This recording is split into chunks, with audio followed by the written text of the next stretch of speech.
In today's video, I'll show you how to transfer crypto from crypto.com to Onchain Wallet.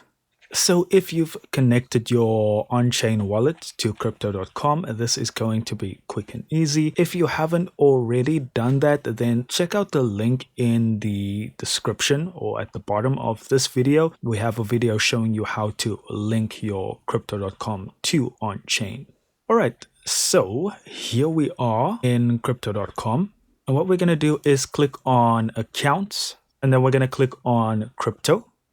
From here, we need to click on transfer and then withdraw, say crypto.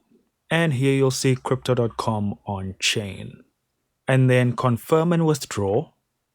Then we need to choose our cryptocurrency. So let's just say Solana. And then on the top here, we can choose which network, Solana or Kronos. Over here, we can choose our amounts, and I have none, so I can't continue.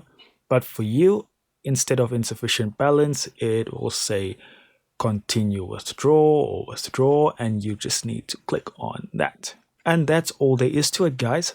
Thank you so much for watching. Do consider liking and subscribing, and I'll see you in the next video.